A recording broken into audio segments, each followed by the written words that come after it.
안녕하세요, 핑플릭스입니다. 제가 정말 좋아하는 유동원 이사님이 3프로TV에 나오셨는데요. 제가 지금 성장주 위주로 투자하게끔 이 스타일이 바뀌게 하는데 많은 영향을 끼친 분이에요. 이분의 특성은 그냥 두리뭉실하게 하는 게 아니고요. 데이터로 이야기한다는 거예요. 이 숫자는 거짓말을 하지 않잖아요. 그래서 영상에 나왔던 내용 중에 인상 깊었던 거 3가지를 제가 공유해 드릴게요. 첫 번째는 지금의 주가가 이 버블인지 아닌지 많이 좀 고민되실 텐데요.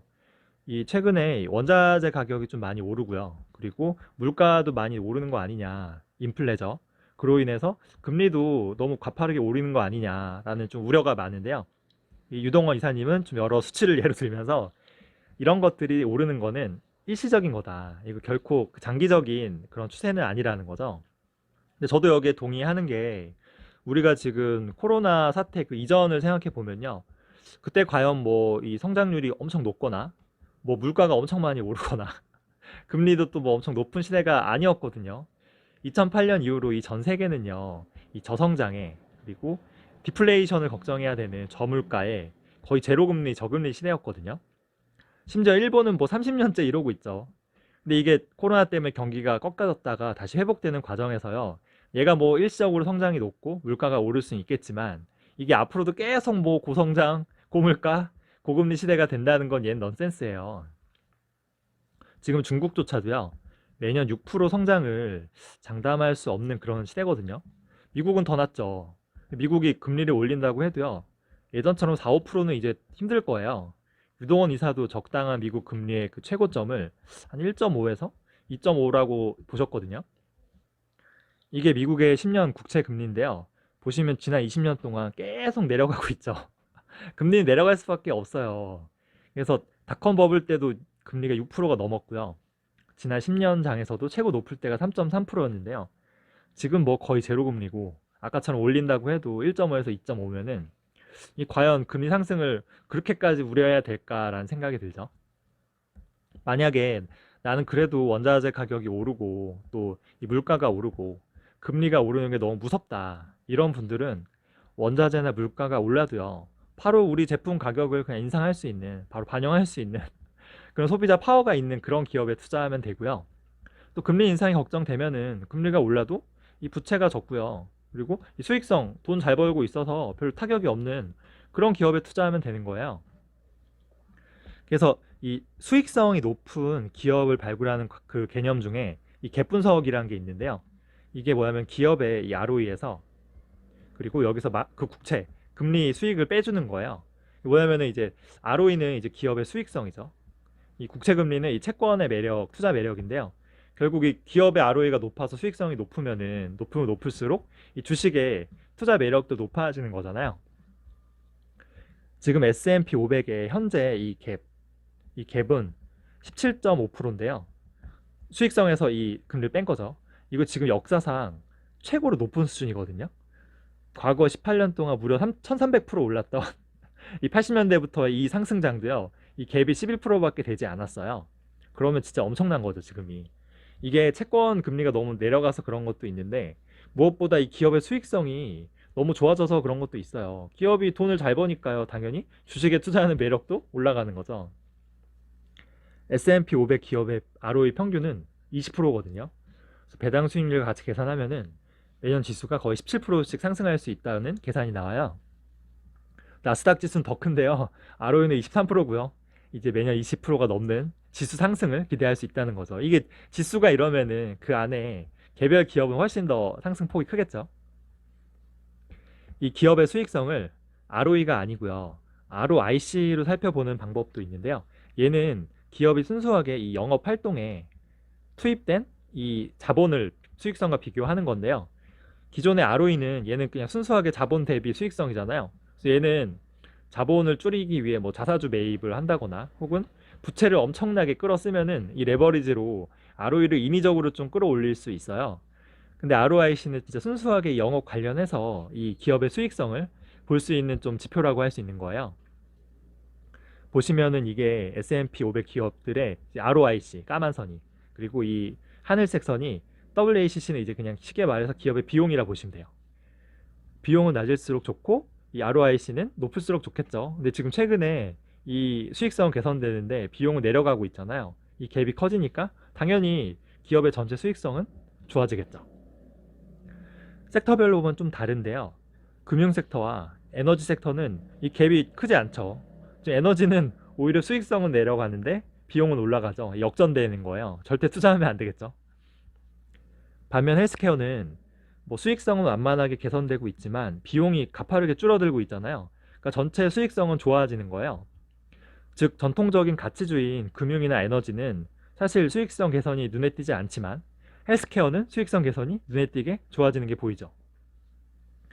이 회색선은 이제 시가총액을 가중해서 평균치를 본 건데 이 말이 이거 가중치는 훨씬 더 이 수익성이 높잖아요. 이 말은 시가총액이 큰 기업들이요 훨씬 더 돈을 잘 벌고 있다는 거죠.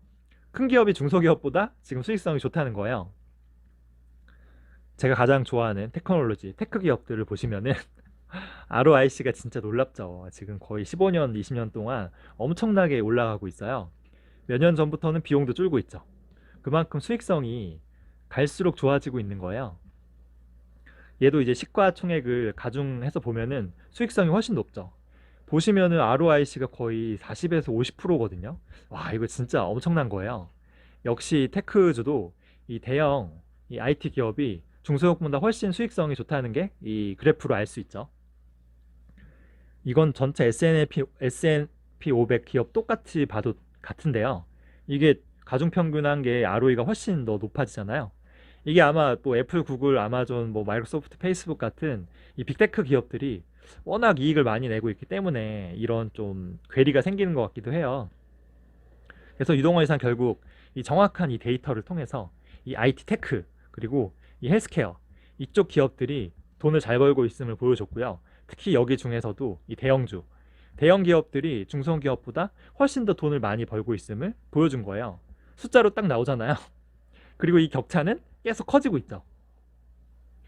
그래서 이 스마트폰과 흔히 이 4차 산업혁명이라고 하죠. 그리고 이 플랫폼 시대의 이 경제에서는 저도 좀 안타깝긴 한데 큰 놈이 더 많은 돈을 벌고요. 더 많이 성장하는 이런 특성이 있어요. 근데 이거는 우리 개인이 어떻게 바꿀 수가 없거든요. 여기에 이 빅테크 기업들 너무 탐욕스러워 이렇게 비난만 할 수도 없고요. 1등만 기억되는 더러운 세상이라고 이렇게 비관하고 있을 수도 없잖아요. 여기에 내 돈을 투자해서 그래도 숟가락 얻는 게 낫지 않겠어요? 다만 이제 그 플랫폼 이런 기업들은 너무 수익성이 아까 좋았잖아요. 돈을 너무 잘 벌고 이 파워가 너무 강력해지고 있기 때문에 이 정부에서 독점으로 규제를 할 거예요 아마. 유동원 이사는 이렇게 독점하는 그런 기업에 투자하면 안 된다는 거예요. 독점이 아니라 그 과점화하는 기업에 투자하자는 거죠. 예를 들어 한 개 회사가 시장 점유율 50% 이상을 가져가면 얘는 독점이죠. 그럼 규제할 수밖에 없어. 하지만 이 네다섯 개 회사가요 시장 점유율 한 80% 이상 가져가면은 얘는 이게 독점으로 규제하기가 사실상 좀 어렵거든요. 김동환 진행자 이분도 지금 중국은 이 플랫폼을 자기들끼리 생태계를 만들고 있지 않냐. 근데 만약에 미국 정부가 이 플랫폼 기업을 너무 강하게 규제하면은 결국 중국 플랫폼 기업이 이 미국이나 전 세계로 다 오히려 먹을 수도 있지 않냐. 그래서 이런 애플, 뭐 구글, 페이스북, 아마존, 마이크로소프트 같은 플랫폼 기업들이 이제 미국 그리고 중국 이 전쟁에서 가장 큰 장수거든요, 장수. 그래서 전쟁에서 이 제일 잘 싸우는 장수를 싸우기 전에 이 죽일 수는 없는 거잖아요. 바꿔 말하면 중국 입장에서도 가장 잘 싸우는 장수가 알리바바, 텐센트, 바이트댄스 이런 애들이니까 이 뭐 규제하고 뭐 통제하려고 하겠지만 이 죽일 수는 없죠. 실제로 이 빅테크 규제에서 가장 불리한 건 사실 페이스북인데요.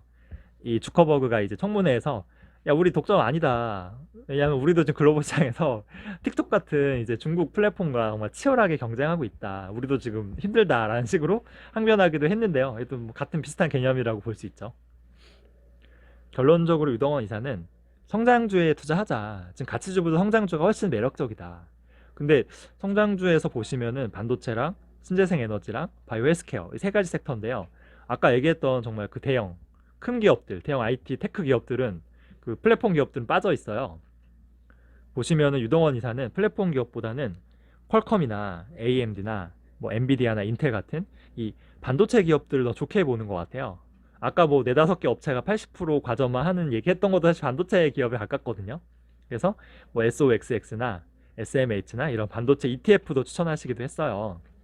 근데 뭐 정답은 없는데요. 중요한 거는 이 IT, 테크, 이 기술주 중에 이쪽이 가장 수익성이 뛰어나고요. 그리고 가장 기회도 많을 거라는 거는 확실해요. 아까 데이터로 다 나왔잖아요.